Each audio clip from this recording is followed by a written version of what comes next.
Hey, Algebra 2, let's get into Lesson 5. We're going to talk about irrational exponents. What are 2 raised to the square root of 2 and 2 raised to the pi? Now, I just need to point out, nowhere in any presentation program could I get an actual root 2 to show up, so they all look like this. So I'm going to say that now, and we'll just get it for the rest of the lesson.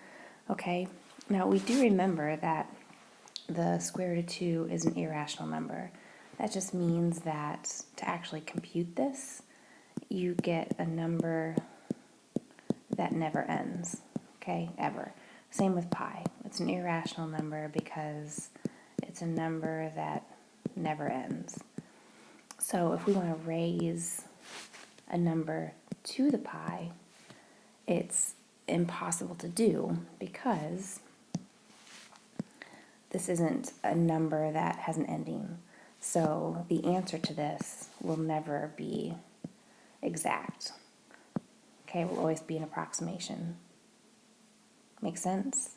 So that's what we're going to talk about, how we estimate our irrational exponents. And then lesson 6, we get into E and what Euler's number is, and how it was developed, which is sort of tough. But let's go ahead and get to it. I'm also going to have a lot of notes in here that aren't in your classwork, so you may want to jot some things down on a sheet of paper or in the margins of your classwork. Definition of 2 to a rational power.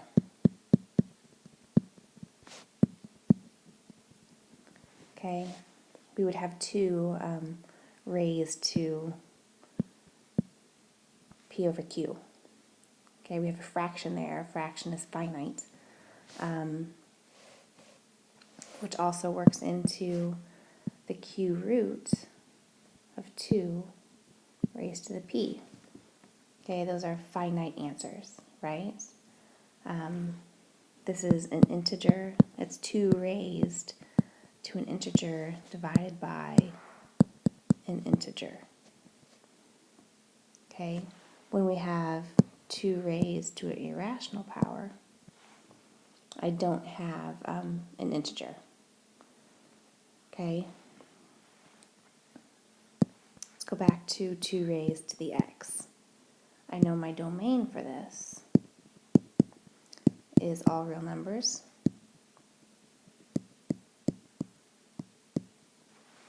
And I have an actual range for it, right? I could say b raised to the x, where b is a positive real number.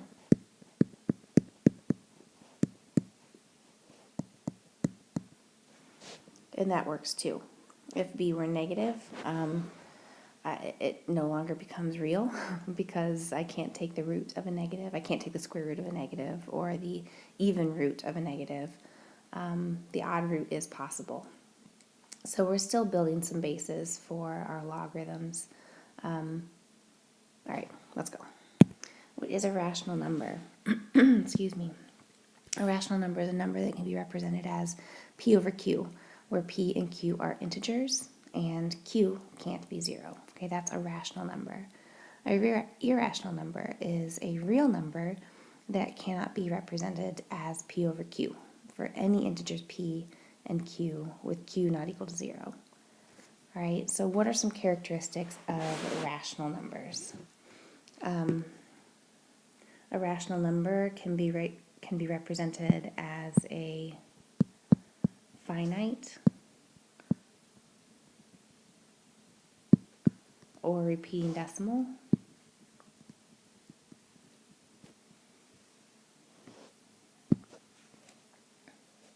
It can be represented as a fraction.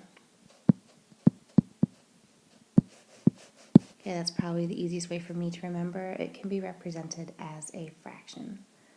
Okay, what are some characteristics of irrational numbers? An irrational number cannot be represented as finite.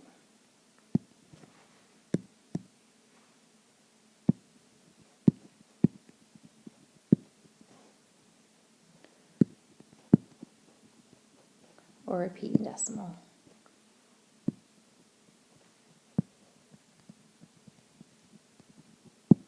So it must be represented symbolically.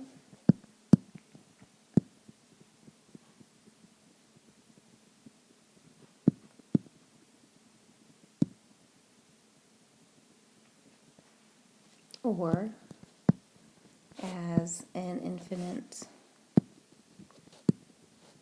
never ending, right? Infinite, non-repeating decimal. What are some examples of irrational numbers? The easiest ones for us to remember are square root of 2 and pi.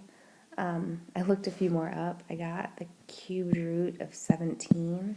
But they're numbers that never end. We're going to learn that e is an irrational number in the next lesson, so you may not know what that is yet. We usually assume that the rules we develop for rational numbers hold true for irrational numbers.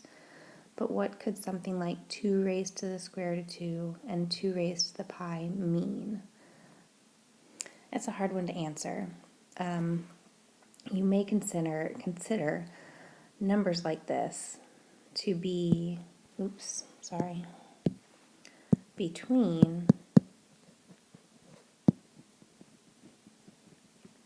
rational exponents or filling the gap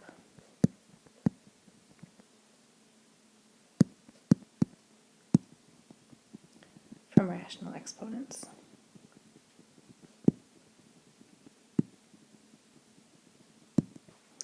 As we get into things, we're probably going to look at them more between rational exponents. That's how I'm going to present how to figure out what our estimation would be, right? Alrighty. So let's find out more about exponents raised to irrational powers and how we can get a handle on their values. Okay, write the following finite decimals as fractions. You do not need to reduce to lower terms. So 1 is easy, right? Let's do 1.4.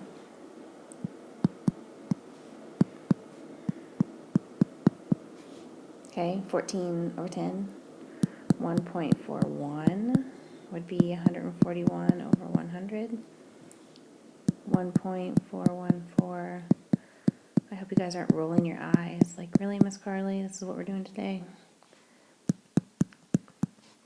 I'm building some patterns for you guys to hopefully help the lesson make sense, right?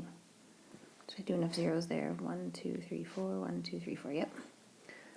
And then 1.41421, 141, over 5 zeros. 1, 2, 3, 4, 5. Yep. Okay. Those are my finite decimals. What I'm getting into is like b to the p over q equals q root of b to the p. That's a lot of q's, b's, and p's. Those are hard to write. So now we're going to write 2 raised to those things in radical form, right? So 2 raised to the 1.4 is the same as 2 to the 14 over 10, which is the 10th root of 2 raised to the 14th power. Okay? 1.41. The 100th root of 2 to the 141.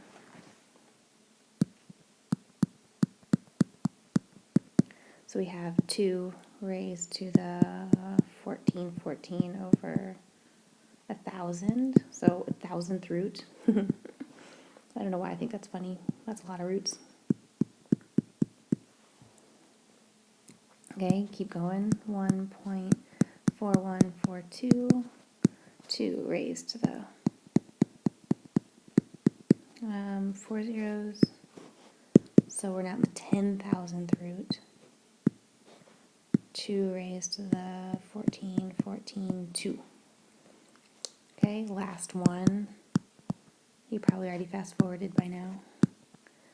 14, 14 to 1. 2 raised over 100,000. What really is the 100,000th root? It's a lot of roots. A number times itself 100,000 times.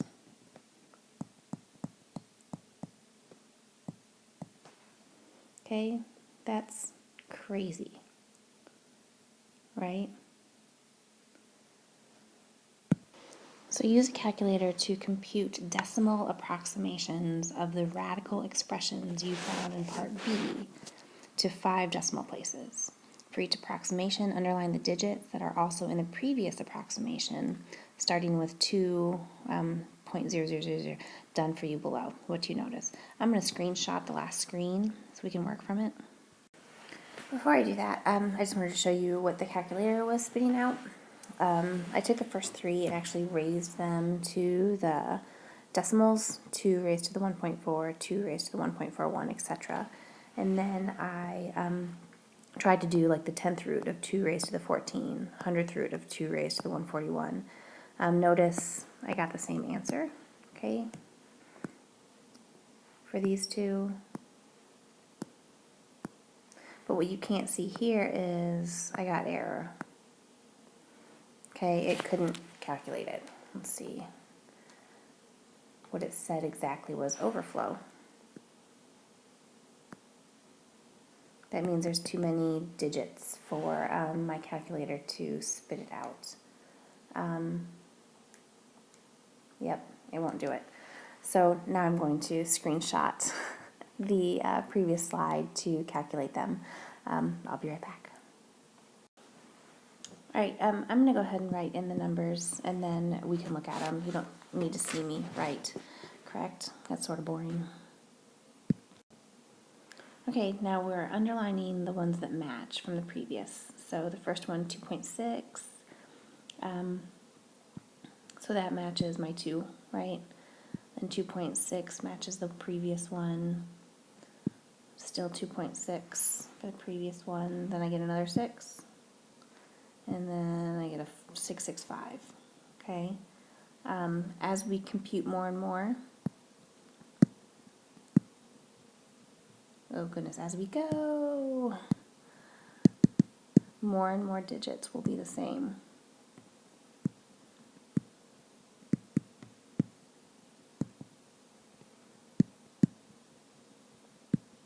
Right? At this point, I do want to point out one thing to remind us. As I said earlier, this gave me an error, basically because the calculator got stuck on this. Okay, it wanted to square this first and then take the 1000th root of it. And when we first learned about radicals with this unit, I guess not first learned, but first learned in Algebra 2, this exponent can be underneath a radical or outside of it.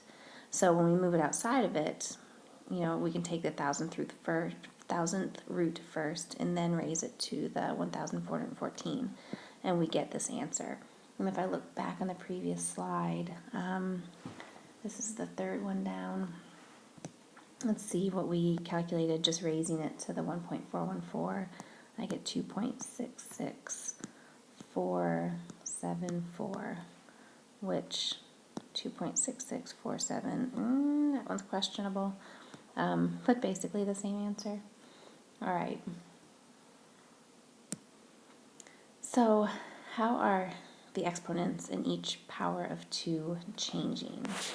So we include, so we're doing how did this in each power change? Okay, how did the exponents change? We included a new digit.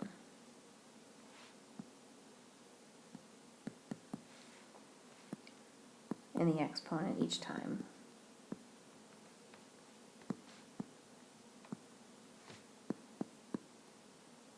Right?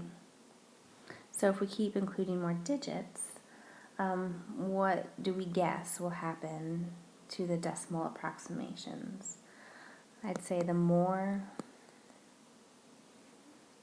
the greater, the greater number of digits, the more number of digits. That's not proper English. The greater number of digits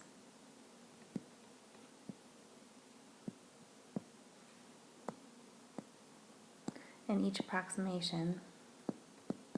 Oh goodness.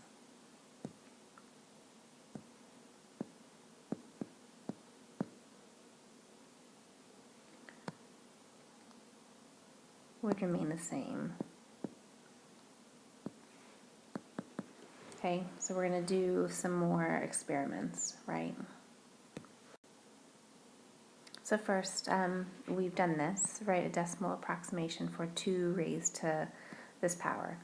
So this is the 10 millionth root of this. So I'm going to type it in. Hold on. So that's what I got for the decimal approximation. We're almost there. Now, next question. Hopefully you guys know this one. What do those exponents approximate? Okay, does it ring a bell to anyone? Does anyone see anything that they recognize? Well, how about this? Okay, that's an approximate value for the square root of 2. Every time we did another iteration of a root, you know, a 1,000th root, a 10,000th root, etc., we were adding another decimal of this number. Okay, I think the biggest one we did was 141421. That's where we stopped. And then here we added a few more.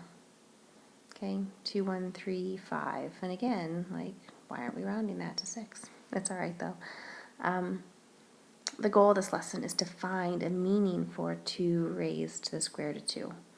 We now know enough to discuss both the problem and solution to finding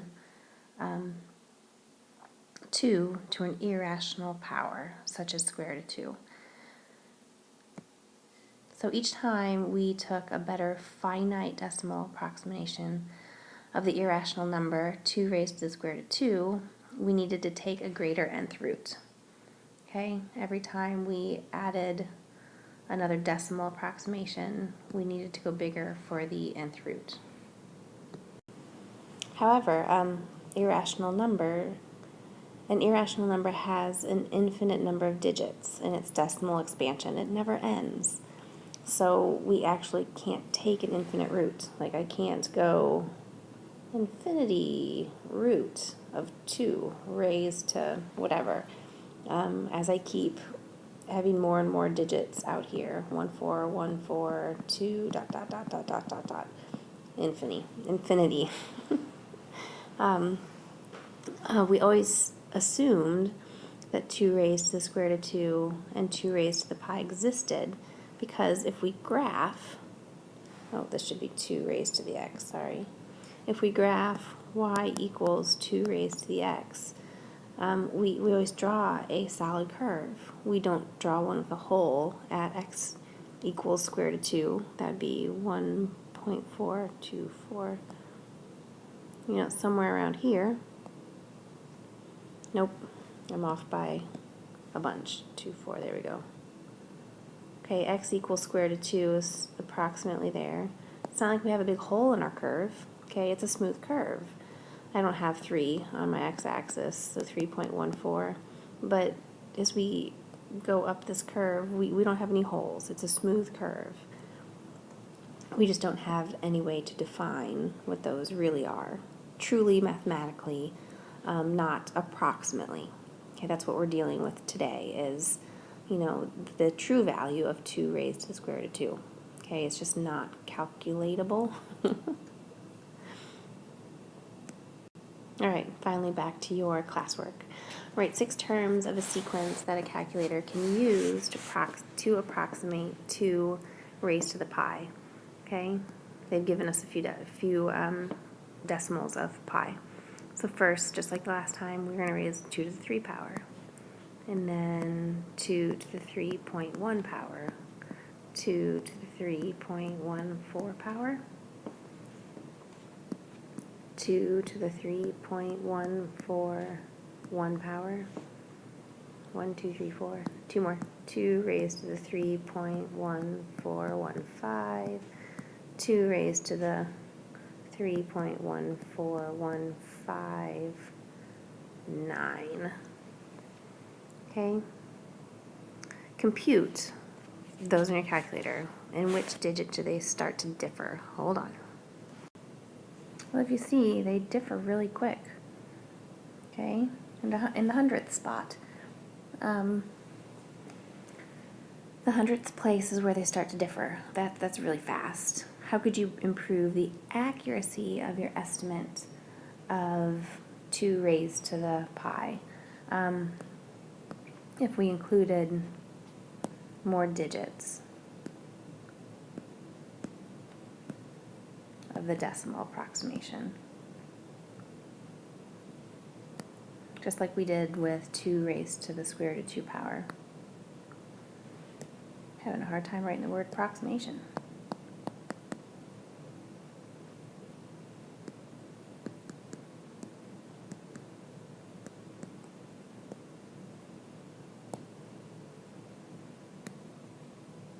Okay, so why does the sequence 2 raised to the 3rd power all the way down to 2 raised to the 3.1415 power get closer and closer to 2 raised to the pi?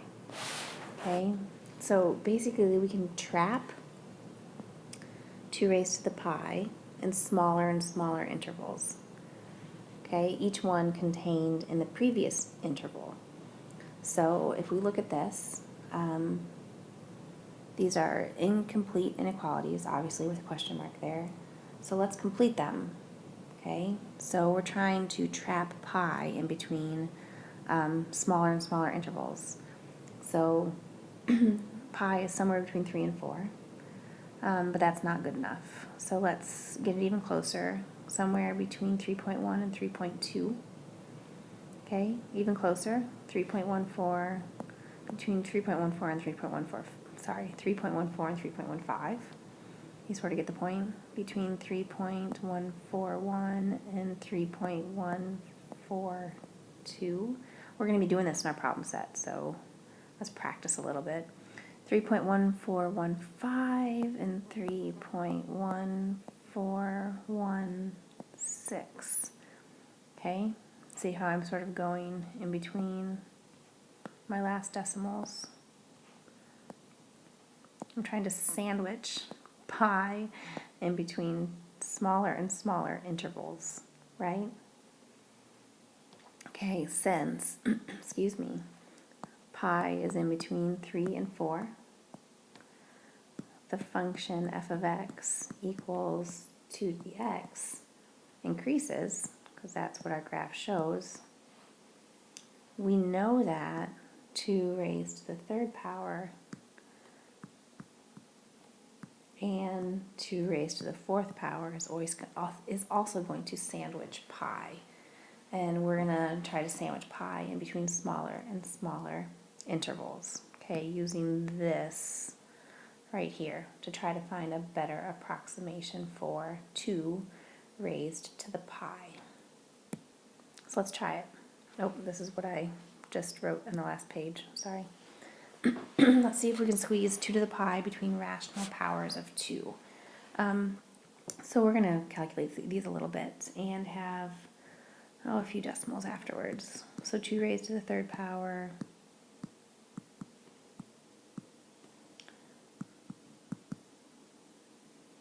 Okay, I'm going to push pause and calculate these a little bit more. You guys don't have to watch me write numbers. I'll be right back. All right, we have decimal forms for those estimations to the left.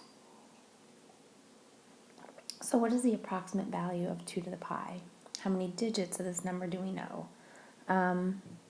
We didn't get, I mean, if we look at the bottom, that's where we're trying to sort of get our estimation. You know, we've repeating, just like when we did 2, we underlined when we got our sort of repeating from the previous estimation. So the best we can get is 8.82. 2 to the pi is approximately 8.82. How do we get a more accurate estimate of 2 to the pi? So to increase accuracy, we use more digits.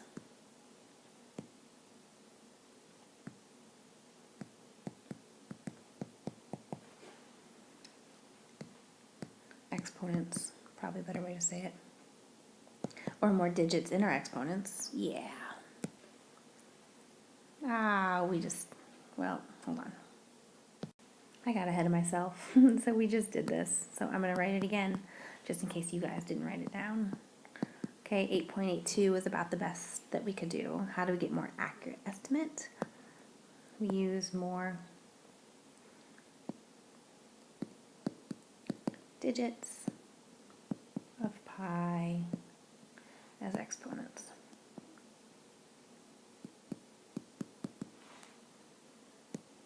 All right, as the exponents get closer to the value of pi, what happens to the size of the interval? Okay, what happens as we sandwich pi into a tighter and tighter interval? Well, the intervals get smaller.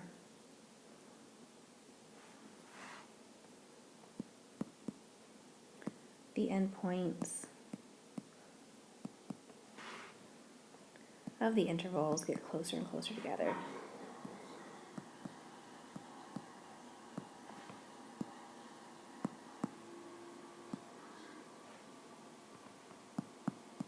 Okay, the sandwich gets tighter and tighter and tighter, right? What does every interval share in common? We had 2 pi in between our intervals, like that's what it had in common. Okay, this is where the beginning and the end get tighter and tighter and tighter. The endpoint, the last decimal, gets closer and closer together, right?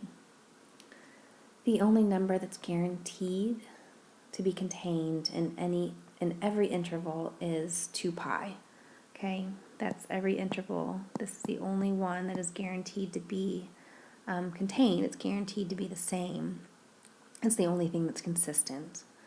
Okay. The last thing I want to point out, though, this is really important. Probably should have pointed it out at the beginning and then again at the end. There's nothing special about using 2. Okay, this being the 2. This 2 right here. There's nothing special about using 2 in this discussion, or even the square root of 2 or pi. Okay, I could have used any irrational number as my exponent, and I could have used any number as my base, right? In fact, if you're bored someday, with a little more work, we could define pi raised to the square root of 2 using the same ideas. Okay, we're not doing that today. All right? Closing. Okay, I don't know, rational numbers. I can put them into a finite fraction as long as q isn't 0. Okay, that's the first thing we talked about. So like b raised to the r power is like b raised to the p over q power, which is the q root of b raised to the p power. That was really hard to say, right? Then we talked about irrational numbers. Irrational numbers, we're going to start practicing, sandwiching between things so that we can estimate them better.